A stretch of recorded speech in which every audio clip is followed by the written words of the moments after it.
The small-town diner buzzed with the typical morning rush. Plates clattered, coffee pots hissed, and muted conversations filled the air like a comforting hum. Sunlight streamed through the large windows, casting warm patches of light onto the worn, checkered floor. James sat alone at a corner booth, his gnarled hands wrapped around a steaming mug of black coffee. His posture was slightly hunched, his gray hair neatly combed, and a faded military jacket draped across his broad shoulders. Pinned to the jacket were several medals, their dull shine hinting at a time when they were worn proudly in ceremonies long past. James wasn't there for the food. He didn't care much for the greasy eggs or the too salty bacon. He came for the routine. At 73, routine was a lifeline, something steady in a world that felt like it had shifted far beyond his grasp. Every morning at 8 a.m. sharp, James would take his seat at the same booth, nod politely to the waitstaff, and order the same breakfast. He rarely spoke more than a few words, but his presence was a fixture in the diner. This morning, however, something felt off. As James sipped his coffee, a group of young men entered the diner, their loud voices cutting through the quiet morning buzz. 5 of them, all in their early 20s, walked in like they owned the place. Their laughter was harsh, grating against the calm atmosphere. The diner's regulars looked up briefly, exchanging wary glances, before returning to their meals. The young men grabbed a table in the center of the room, their energy too big for the space. They joked loudly, leaning back in their chairs, their voices carrying over the clinking of utensils and murmured conversations. At first, they were just a mild annoyance, the kind of disruption people could overlook. But it didn't take long for their attention to shift to James. "Hey, look at Grandpa over there," one of them said, his voice loud enough for everyone to hear. His friend snickered, glancing toward James' table. James stiffened but didn't look up. He focused on his coffee, his fingers tightening around the mug. The chatter in the diner quieted as people began to notice the group's behavior. "Bet he's one of those old war guys," another one chimed in, his tone dripping with mockery. "Look at those medals. What's he trying to prove?" James remained silent, his eyes fixed on the table. The word stung, but he had learned long ago to endure such things. His life had been full of battles, some fought on foreign soil, others waged in the quiet corners of his mind. David, a middle-aged man sitting a few tables away, watched the scene unfold. A retired schoolteacher, David was a regular at the diner, much like James. He didn't know James personally, but he respected the man's quiet dignity. Now, watching the group of young men ridicule him, David felt a surge of anger. He glanced around the diner, noting the uncomfortable expressions on the other patrons' faces. No one was speaking up. The young men continued their taunts, growing bolder with each passing moment. One of them mimicked a marching soldier, exaggerating his movements as his friends howled with laughter. Another stood up and mockingly saluted James, his smirk wide and cruel. "Thank you for your service, sir," he said, his tone dripping with sarcasm. James' hand trembled as he reached for his coffee. His face was expressionless, but his eyes betrayed a deep pain. The diner had grown unnervingly quiet, the laughter of the young men the only sound cutting through the silence. David's heart pounded in his chest. He wanted to stand up, to say something, but doubt rooted him to his seat. What if the group turned their ridicule on him? What if speaking out only made things worse? He looked around, hoping someone else would intervene, but everyone seemed just as hesitant. The young men, emboldened by the lack of resistance, took things further. One of them grabbed a slice of toast from James' plate as he walked by, biting into it with an exaggerated smirk. "Hope you don't mind, Grandpa," he said, his tone mocking. The others roared with laughter, slapping each other on the back as if they had achieved some great victory. James finally looked up, his eyes meeting the young man's. His voice, when he spoke, was soft but steady. "Young man," he said, "you don't know what you're doing." The laughter died down, and for a moment, the group seemed taken aback. But the moment passed quickly, and the leader of the group sneered. "Oh, we know exactly what we're doing," he said. "We're having a little fun. You know, keeping things lively. You should thank us for livening up your dull morning." David couldn't take it any more. He pushed his chair back and stood up, his hands trembling with a mix of fear and determination. The sound of his chair scraping against the floor drew everyone's attention. "That's enough," David said, his voice firm. The young men turned to him, their expressions shifting from amusement to annoyance. "Mind your own business, old man," one of them said, his tone sharp. "This is my business," David shot back. "And it should be everyone's business in this diner. You're disrespecting a man who's done more for this country than you could ever imagine." The leader of the group stepped forward, his posture aggressive. He was taller than David, his youthful arrogance radiating from him. "And what are you going to do about it?" he asked, his voice challenging. David didn't back down. "I'm going to remind you that respect costs nothing, but the lack of it can cost you everything." The tension in the diner was palpable.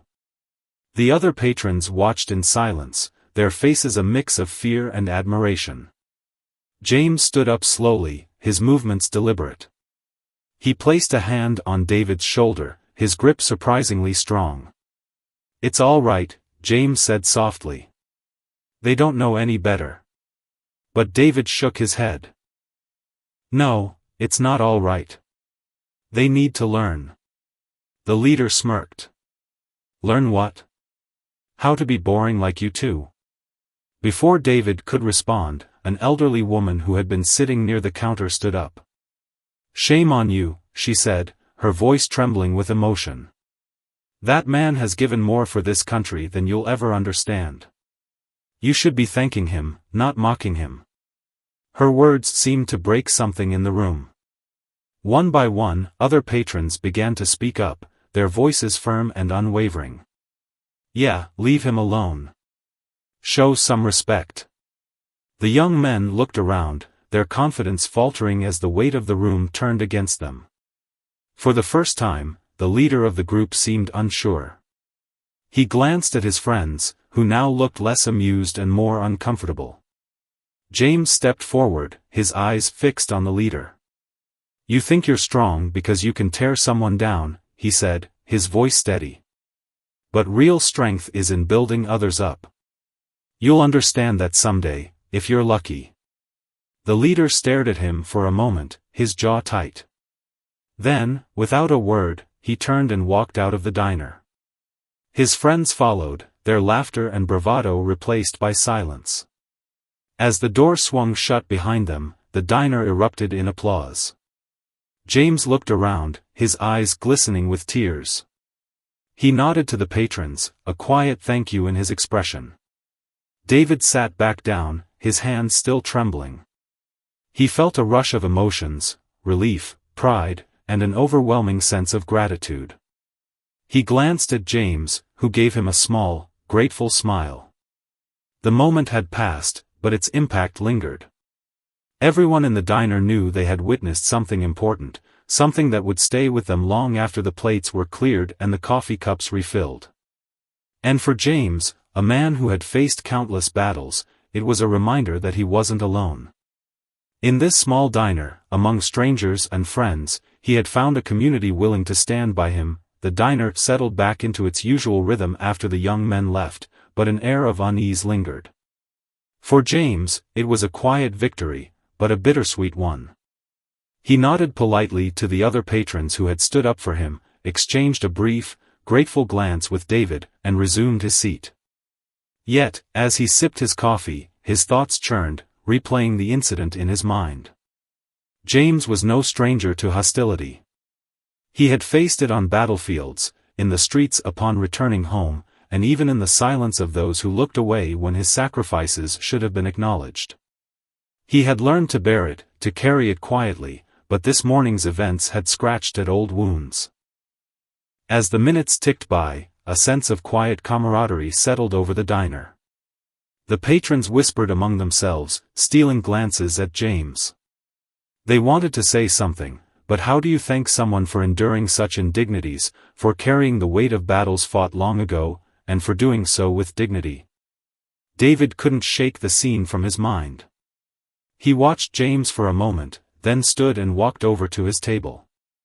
"Mind if I sit?" he asked. James looked up, his weathered face softening. "Suit yourself." David slid into the booth across from him. "I'm sorry for what happened earlier. Kids like that, they don't know what respect means anymore." James waved a hand dismissively. "They're just boys. They don't understand." "That doesn't make it right," David replied. His voice was firm, but there was an edge of guilt in it, guilt for not intervening sooner. "You handled yourself well. Better than I could have." James shrugged, a faint smile tugging at his lips. "When you've been through what I've been through, you learn not to waste energy on things that don't matter." The two men fell into a companionable silence, the hum of the diner filling the gaps in their conversation. David wanted to ask about James' past, about the medals on his jacket, but he didn't want to pry. Instead, he said, "You've got a lot of people here who respect you. Don't forget that." James nodded, but his expression remained distant. "Respect's a funny thing," he said after a moment. "Sometimes, it's the ones who don't show it that teach you the most about yourself." David frowned, unsure of what James meant, but before he could ask, the door to the diner swung open. A young woman entered, her face flushed from the cold. She glanced around, hesitated, then made her way to James' table. "Excuse me," she said, her voice soft. "Are you Mr. James Walker?" James looked up, startled. "I am," he said cautiously. The woman offered a small, nervous smile. "My name is Emily. I'm a reporter for the local paper. I heard about what happened here this morning, and I was hoping I could talk to you." James stiffened. "There's nothing to talk about," he said gruffly.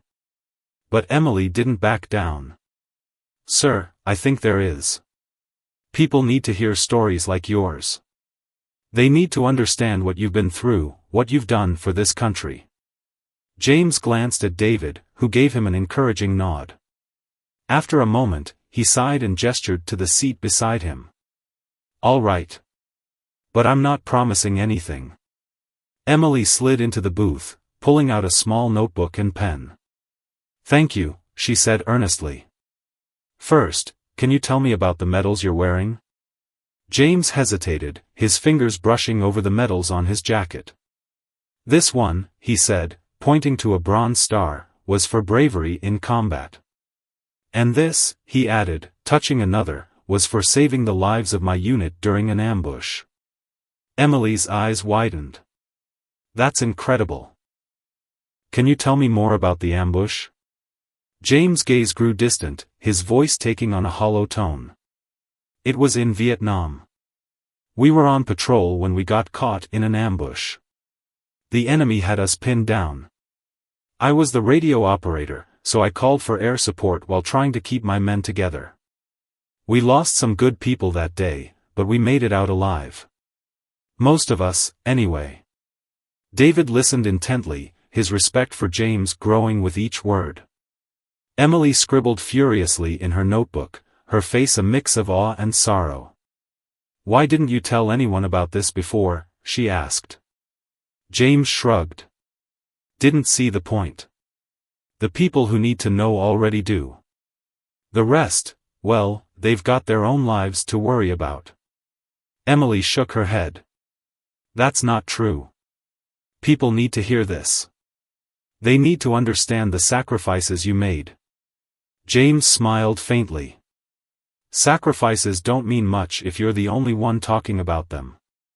The conversation was interrupted by the sound of the diner door opening again. This time, it was the young men from earlier. They stood in the doorway, their expressions sheepish. The leader stepped forward, his hands shoved deep into his pockets. "Mr. Walker," he said hesitantly. James looked up, his expression unreadable. "What do you want?" The young man swallowed hard. We came to apologize. What we did was wrong, and we're sorry. His friends nodded in agreement, their earlier bravado replaced by genuine remorse. James studied them for a moment, then gestured to the table. Sit down. The young men hesitated, then did as they were told. The leader cleared his throat. We didn't mean to disrespect you. We were just messing around, but it was wrong. We didn't know who you were or what you'd been through. James nodded slowly. And now you do. So tell me, what are you going to do with that knowledge? The young man blinked, caught off guard by the question. I don't know. James leaned forward, his gaze intense. Respect isn't just about how you treat people like me. It's about how you treat everyone.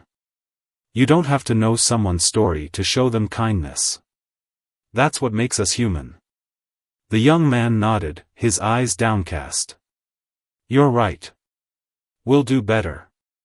James leaned back, a small smile playing on his lips. I hope so. Because if you don't, you'll end up carrying regrets that weigh more than any medal. The young men left the diner a little quieter, a little humbler. Emily watched them go, her expression thoughtful. That was incredible, she said to James. You could have yelled at them, but you didn't. Why? James shrugged. People don't learn from anger. They learn from understanding. Emily nodded, jotting down his words. You're a remarkable man, Mr. Walker. James chuckled. Just a man, Emily. Nothing remarkable about that. But as the day went on and word of the incident spread, it became clear that James Walker was anything but ordinary. The story of the diner and the young men's apology rippled through the small town, sparking conversations about respect, sacrifice, and the quiet strength of those who had given so much. And for James, a man who had spent his life serving others, it was a reminder that even in the smallest of moments, there was the buzz about the incident in the diner began to spread across town, but not in the way James Walker had expected. By the next morning, it seemed everyone had heard some version of the story. What had started as a moment of tension between an elderly veteran and a group of unruly young men had blossomed into a tale of redemption and humility. For James, however, it was just another day. He woke early, as always, brewed himself a strong cup of coffee, and settled into his chair by the window to watch the sun rise over the sleepy town. James had lived in this town for decades, long enough to see its streets change, its people grow older, and its quiet charm give way to modern conveniences. Yet, in many ways, the core of the town had remained unchanged, a community of good-hearted people who occasionally needed reminders of the values they held dear. He didn't think much of what had happened at the diner, at least not at first. It was a moment in time, an uncomfortable blip on the radar of his otherwise predictable life. But that predictability was shattered when James heard a knock at his door later that morning. It was a firm, purposeful knock, the kind that made him instinctively straighten his posture and smooth his shirt. Setting down his coffee, he shuffled to the door and opened it to find Emily, the reporter from the diner, standing there with an eager expression and a notepad in hand. Good morning, Mr. Walker, she greeted him, her voice bright and determined. I hope I'm not disturbing you. James raised an eyebrow, his grip tightening on the edge of the door. Emily, isn't it? What can I do for you? I wanted to follow up on our conversation yesterday, she said quickly, sensing his hesitation. The story we started, it's taken on a life of its own. People are talking about it all over town. I think there's more here, more that people need to hear. James sighed and leaned against the doorframe. Look, I appreciate your interest, but I'm not looking to make a big deal out of this. It was just a misunderstanding that got resolved. Emily shook her head, her pen poised above her notebook. It's more than that. You taught those boys a lesson in respect, and it's resonating with people. But it's not just about them, it's about you. Your story, your experiences. This town doesn't know half of what you've been through, potential to make a difference. Finally, he stepped back and opened the door wider. Come in, he said gruffly. But don't expect me to spill my life story. Emily beamed and followed him inside, her eyes scanning the small but cozy living room. The walls were lined with framed photographs, many of them black and white, capturing moments from James' younger years. A shelf by the window held a collection of books, a few medals, and a folded American flag in a glass case. Your home is lovely, Emily said as she took a seat on the couch. It's like a time capsule. James chuckled softly. You could say that. Not much has changed here over the years. Emily gestured toward the shelf. Can I ask about the flag? Was it yours, or someone else's? James' gaze softened as he looked at the flag. It belonged to a friend. We served together in Vietnam. He didn't make it home, so I keep it here to remember him. Emily nodded, her pen scribbling furiously. That's powerful. What was his name? Paul, James said quietly. Paul Simmons. We were like brothers. Emily let the silence hang for a moment before carefully steering the conversation back to the present. And yesterday, at the diner, do you think Paul would have handled things the same way you did? James smiled faintly. Paul was always the hothead. He would have probably said a lot of things I didn't. But he had a good heart. He would have seen those boys for what they were, just kids who didn't know better. Emily leaned forward, her enthusiasm growing. Do you think that's why the story is resonating with people? Because it's not just about the confrontation, but about how you handled it. You could have escalated things, but instead, you chose to teach them something. James shrugged. Maybe. Or maybe people are just looking for a distraction. Either way, it's not about me. It's about making sure those boys don't grow up to be the kind of men who forget what respect means. As their conversation continued, Emily began to piece together a fuller picture of James' life. He spoke sparingly but candidly about his time in the military, his return to a country that didn't always welcome its veterans, and the quiet life he had built in the years since. She was struck by his humility, his refusal to see himself as a hero despite the sacrifices he had made. When Emily finally left, her notebook filled with notes and her mind buzzing with ideas, James returned to his chair by the window. He watched as she walked down the street, wondering what she would do with the story she now held. He wasn't sure if he wanted to see his name in the paper, but he trusted her enough to let her decide. The next day, the article was published. It was a thoughtful, heartfelt piece that painted James as a quiet hero, a man who had faced adversity with grace and used his experiences to teach others. The diner incident was only a small part of the story. The article delved into his past, his values, and the lessons he hoped to pass on to the next generation.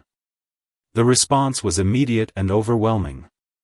People began showing up at the diner, hoping to meet James and thank him for his service. Cards and letters arrived at his door, some from old friends who had read the article online and others from strangers who were moved by his story. Even the young men from the diner came back, this time with their parents in tow, to offer a formal apology. For James, it was a strange and humbling experience. He had spent so many years trying to fade into the background, but now he found himself at the center of attention. And while it was uncomfortable at times, it also brought unexpected moments of connection and healing. One of the most surprising visitors was a middle-aged man named Robert, who showed up at James' door one evening with a small box in his hands. When James opened the door, Robert hesitated, his face a mix of nervousness and determination. "Mr. Walker," he began, "I don't know if you remember me, but we met a long time ago. I was just a kid back then, but you saved my life." James frowned, searching his memory. "I'm sorry, son, but you'll have to refresh my memory." Robert smiled and opened the box, revealing a worn photograph of a young boy standing beside a soldier in uniform. This was taken in Vietnam. You pulled me out of a village that was under attack. My parents didn't make it, but you got me to safety. I've been looking for you ever since." James stared at the photograph, his throat tightening. He remembered the boy now, the terror in his eyes as James had carried him to the helicopter. He had often wondered what had happened to him, whether he had survived and built a life for himself. "It's good to see you again," James said finally, his voice thick with emotion. "You've done well for yourself." Robert nodded, tears glistening in his eyes. "I owe it all to you. If there's anything I can do to repay you, just say the word." James shook his head. "You don't owe me anything. Just live a good life. That's all I ever wanted." As Robert left, James sat back in his chair, the photograph still in his hand. He thought about how life had a way of circling back, bringing people together in ways they could never have predicted. And as he watched the sun set over the town, he felt a sense of peace he hadn't known in years. For the first time in a long time, he allowed himself to believe that his story, his life, had truly mattered. The following days brought an unusual rhythm to James Walker's life. For a man accustomed to solitude and quiet reflection, the sudden influx of visitors, letters, and media attention felt almost surreal. It wasn't just local residents who sought him out now, people from neighboring towns and even faraway places began to reach out after reading about him. Strangers who resonated with his story, veterans who saw a reflection of themselves in his quiet dignity, and younger generations who wanted to learn from his experiences all seemed drawn to him. James had always been a man who valued his privacy, but he found himself opening his door more often than he had in years. He greeted neighbors who came by with casseroles and homemade pies, veterans who saluted him with tears in their eyes, and curious reporters who wanted to expand on the story Emily had shared.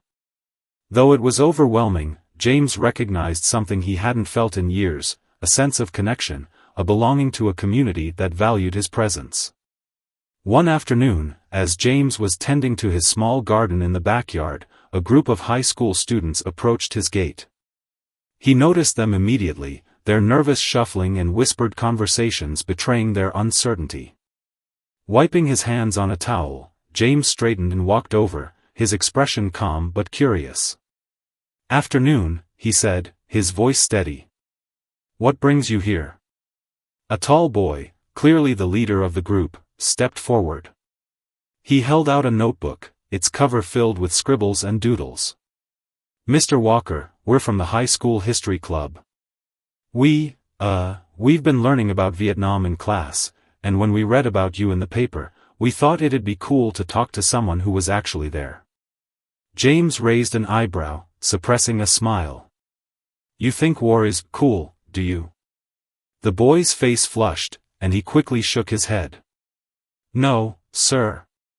That's not what I meant. We wanted to hear your perspective. What it was like, what you went through. They don't always teach the personal stuff in school." James regarded the group for a moment before nodding. "Come on in, then. But don't expect any sugarcoating." The students eagerly followed him to the patio, where they sat in a loose circle around him. James started by sharing some of the lighter memories, his camaraderie with fellow soldiers, the moments of humor that kept them sane amid chaos. But as the conversation deepened, he didn't shy away from the darker truths. He spoke of fear, loss, and the moral dilemmas they faced daily. The students listened intently, their expressions shifting from curiosity to solemnity as they absorbed his words. By the time they left, James felt a surprising sense of fulfillment. It wasn't just that he had shared his story, it was the realization that these young people cared. They weren't dismissing the past as irrelevant, they were eager to learn from it. It gave him hope that maybe, just maybe, the lessons of his generation wouldn't be lost on the next. That evening, as James sat on his porch watching the sun dip below the horizon, a familiar face appeared at the edge of his property. It was one of the young men from the diner, the one who had initially mocked him the loudest. The boy hesitated, his hands shoved deep into his pockets, before mustering the courage to step closer. "Mr. Walker," he began, his voice barely above a whisper. "I don't know if you remember me." James interrupted with a small nod. "I remember you. You were one of the boys at the diner." The boy winced but didn't flinch. "Yeah. That was me. I've been thinking about what happened. About what you said. And I just wanted to say I'm sorry. Not just for how we acted, but for not understanding, well, you." James leaned back in his chair, studying the boy carefully. "It takes a lot to admit when you're wrong. You've already taken the first step. What are you going to do next?" The boy looked down, scuffing his shoe against the gravel. "I don't know. But I want to be better. I don't want to be the kind of person who disrespects others like that. My dad always told me to stand up for what's right, but I guess I lost sight of that." James nodded slowly. "Your dad's a wise man. Listen to him. And remember, it's not just about standing up for what's right, it's about doing it when it's hard, when it costs you something. That's when it matters most." The boy nodded, his face a mixture of shame and determination. "Thank you, Mr. Walker. I won't forget that." As the boy left, James felt a flicker of something he hadn't expected, pride. Not for himself, but for the boy who had taken a step toward redemption. It reminded him of the young soldiers he had mentored during his time in the military, boys who had grown into men under his watch. He realized that even now, long after his service had ended, he still had a role to play as a mentor, a guide. The days turned into weeks, and the impact of James' story continued to ripple through the community. The diner where the incident had taken place became something of a local landmark, with visitors coming in to see the booth where it all began. The owner, sensing an opportunity, started a campaign to honor veterans by offering them free meals every week. James, ever humble, declined the offer for himself but encouraged other veterans to take part. One morning, as James was walking through town, he noticed a mural being painted on the side of a building. It depicted a soldier standing tall, his figure blending into an American flag that waved in the background. Below it were the words, "Respect those who serve." He paused to admire the artwork, his chest tightening with emotion. He hadn't asked for this recognition, but he couldn't deny the pride he felt in seeing his values reflected so publicly. The artist, a young woman with paint-splattered overalls, noticed him and came over. "You must be Mr. Walker," she said with a smile. "I heard about you and thought this might be a good way to honor your story." James tipped his hat. "You've done a fine job.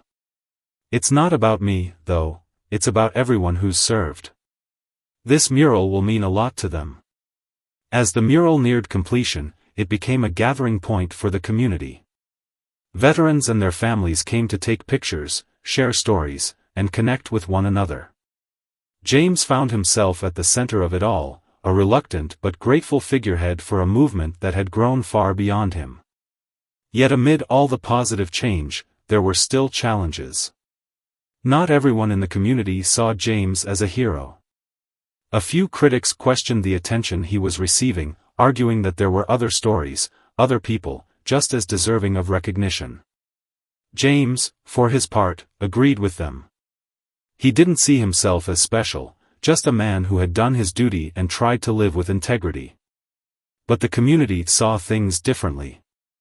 To them, James Walker wasn't just a veteran or a neighbor, he was a reminder of the values they wanted to uphold. His story had sparked conversations about respect, gratitude, and the importance of learning from the past.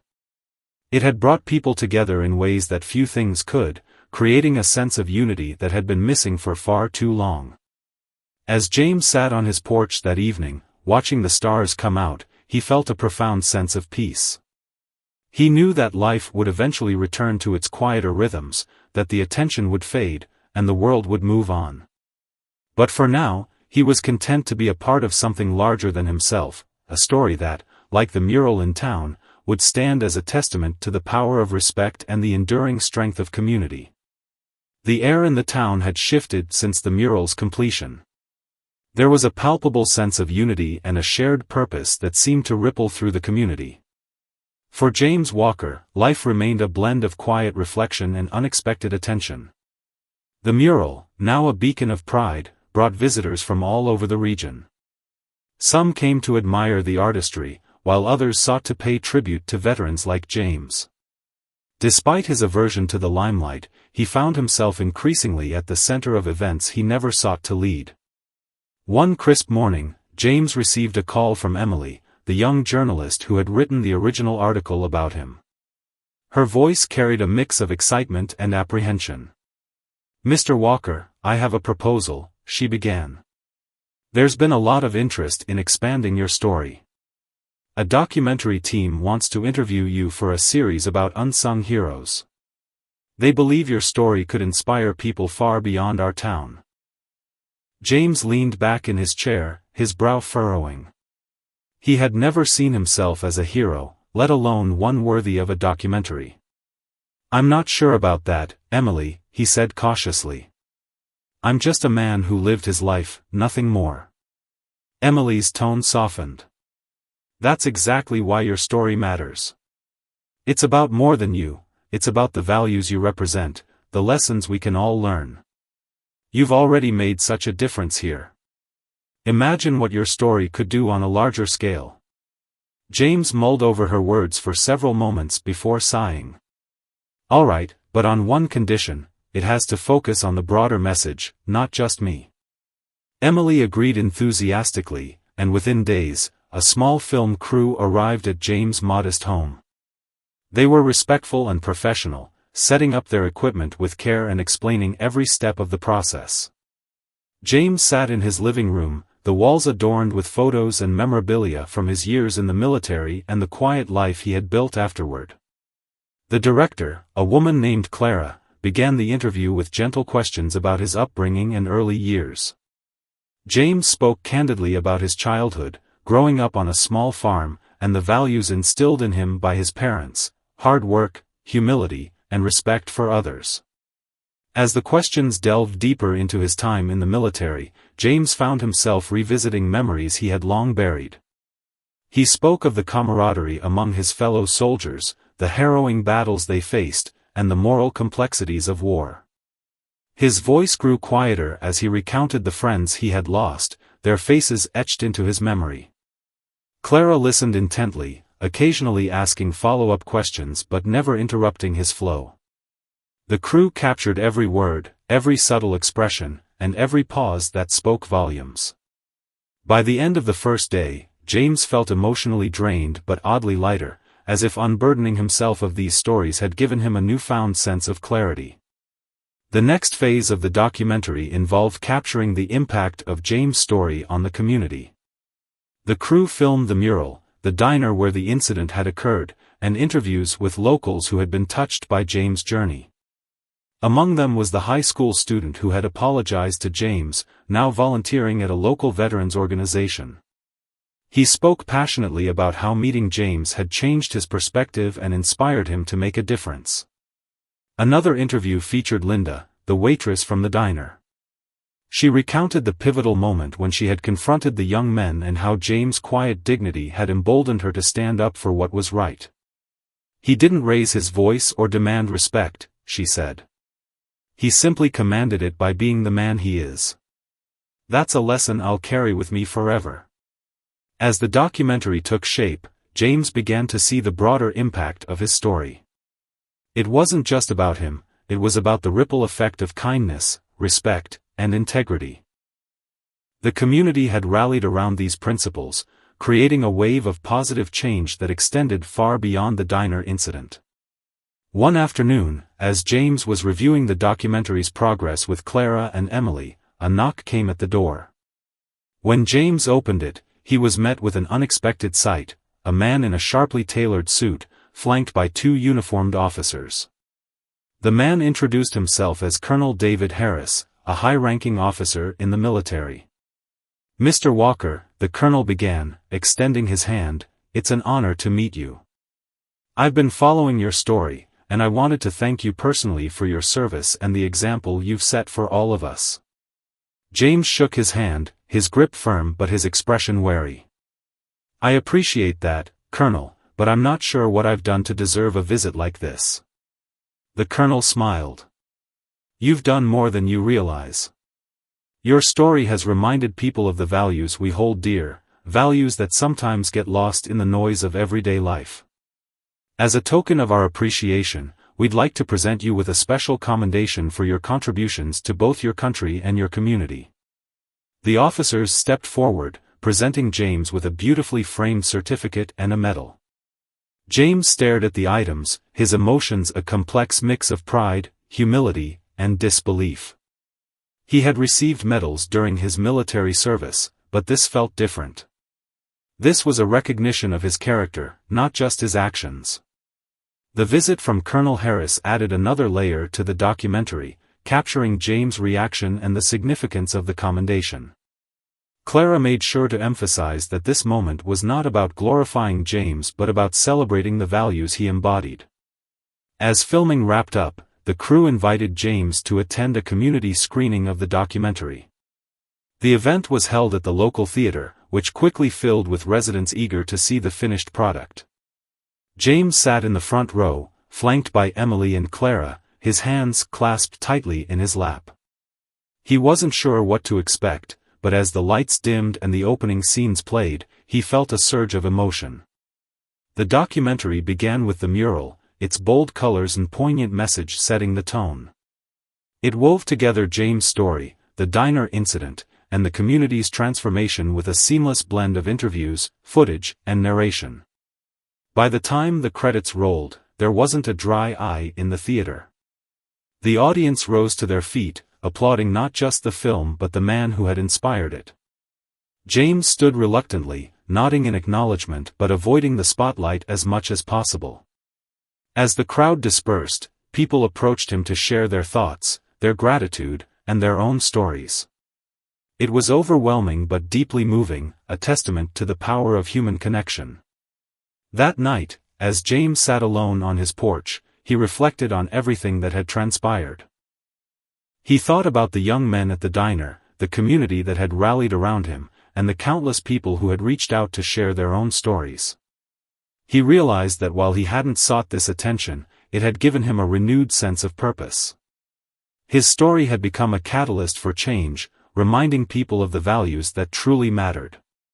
James gazed up at the stars, a sense of peace washing over him. He knew that life would eventually return to its quieter rhythms, but he also knew that the impact of his story would linger. It wasn't just about him, it was about all the people who had been inspired to stand up, speak out, and make a difference. And that, James thought, was more than enough. In the weeks following the documentary's release, James Walker found himself thrust into a world he never anticipated. While he had spent much of his life avoiding attention, the story had taken on a life of its own, reaching people far beyond the small town he called home. News outlets picked up on the film, praising its heartfelt portrayal of resilience, integrity, and the power of community. The ripple effect of his story was growing stronger, touching lives in ways James could scarcely comprehend. One morning, as James sipped his coffee on the porch, his phone buzzed with a call.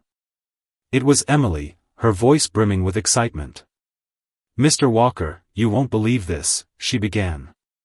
"The documentary has gone viral. People are sharing it everywhere, and it's sparking conversations about respect, veterans, and community values. Even national organizations are taking notice." James chuckled softly, shaking his head. "I'm glad it's making a difference, Emily, but I still don't understand why anyone would care about an old man like me." "It's not just about you, Mr. Walker," Emily replied earnestly. "It's about what you represent. You're reminding people of what we've forgotten: kindness, humility, and standing up for what's right. That's rare these days, and people are hungry for it." As James hung up, he felt a mix of pride and trepidation. He had never set out to become a symbol, yet here he was, his story resonating with people he'd never met. It wasn't long before the requests started pouring in, invitations to speak at schools, veterans organizations, and community events. James declined most of them, preferring to keep his life simple, but he agreed to a few that felt especially meaningful. One such event was at the local high school. The principal had reached out, explaining how the documentary had sparked discussions among students about respect and empathy. "We'd love for you to come and share your perspective," she had said. "I think it would mean a lot to them." James reluctantly agreed, though the thought of standing in front of a crowd made him uneasy. On the day of the event, he walked into the school auditorium, his modest figure dwarfed by the massive stage. The room was packed with students, their faces a mix of curiosity and expectation. As James approached the microphone, the room fell silent. He began by sharing his story, the diner incident, the mural, and the journey that had followed. But as he spoke, he focused less on himself and more on the lessons he hoped the students would take away. "Respect isn't about who's in charge or who's the loudest," he said, his voice steady but firm. "It's about seeing the humanity in each other. It's about standing up for what's right, even when it's uncomfortable." He spoke of his time in the military, not glorifying the battles but emphasizing the bonds he had formed and the values he had carried with him. He told them about the young men at the diner, not as villains but as people who had the potential to change. "We all make mistakes," he said. "What matters is what we do after. Do we learn? Do we grow? Do we make amends?" When James finished, the room erupted into applause. Students lined up to shake his hand, some even tearing up as they thanked him for his words.